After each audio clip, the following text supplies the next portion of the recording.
ассалому алайкум дӯстон, хуш омадем ба шабакаи мо. Дар навори имрӯза барои шумо тозатарин ва муҳимтарин хабарҳоро аз ҷаҳони ММА омода кардаем ва боварӣ дорем ки навор ба шумо писанд меояд. Барои ҳамин наворро то охир тамошо кунен. Мо бошад оғоз мекунем. дӯстон, қуръони бепул барои шумо. Барои қуръони бепул ба даст овардан аз ширкати шифофармо доруҳои гиёҳӣ харидорӣ кунен ва онҳо ба шумо қуръон ҳадя мекунанд. Шумо метавонед ки аз ширкати шифофармо ҳама намуд доруҳои гиёҳиро бо нархи дастрас ва сифати олӣ харидорӣ кунен. доруҳо барои хароб ва фарбеҳшавӣ, барои дарди дил, дарди меъда, пастаҳо барои хунукзадагӣ ва қавӣ кардани мардонагӣ, равғани усма, хилба, равғани сиёҳдона барои ҳамаи дардҳо. худи ҳозир ба номерҳои дар рӯи экран буда занг зада доруҳои даркории худро бо нархи дастрас харидорӣ кунен ва ҳамин гуна ҳам доруҳои даркории худро дастрас мекунен ва ҳам соҳиби китоби қуръон мешавен.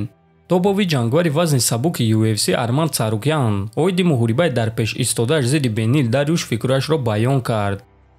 Бенил ҷангвари сахт аст ва ӯ таҷрибаи калон дорад. ӯ греплери хуб аст, зарбазани хуб. Дарюш ҷангвари ҳаматарафа аст ва муҳориба зидди ӯ барои ман хеле шавқовар аст. аммо ба ҳар ҳол фикр мекунам ки дар стойка ман аз ӯ дида зуртарам. фикр мекунам ки зарбазанӣ ва гӯштини ман аз ӯ зуртар аст. ман ният дорам ки баромади хуб нишон диҳам ва умедвор мешавам ки баъди муҳориба зидди Дарюш барои камарбанд меҷангам, гуфтааст Царукян.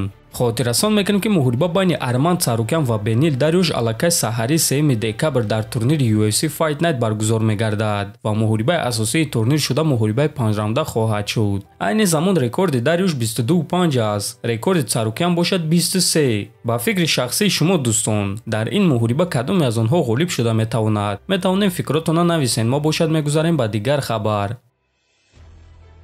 аллакай ҳафтаи оянда дар YouTube турнири хардкор FC 76 мебарояд ки дар он варзигари тоҷик ҳамдастаи Самандар Муродов соҳиби аз ҳама нокаути зудтарини дуюм мавсими хардкор Саёд Сафармаҳмадов баромад кардааст. ана рақиби ӯ бошад варзигар аз Русия Галани Дадаев мешавад ва ин муҳорибаи онҳо дар карди асосии турнири хардкор FC 76 баргузор мегардад. Саёд Сафармаҳмадовро ҳамаи мухлисон аз рӯи стили ҷангиаш мешиносанд ки ӯ доимо муҳорибаҳои дурахшон нишон дода кӯшиш мекунад ки рақибони худро ба нокаут равон кунад ва чӣ гуна ки дар боло қайд кардем, ӯ соҳиби аз ҳама зудтарин нокаути дуюм мавсими ин ташкилот аст. барои ҳамин дӯстон муҳорибаи Саёдро тамошо карда дастгирии худро ба ин варзигари тоҷик нишон диҳед.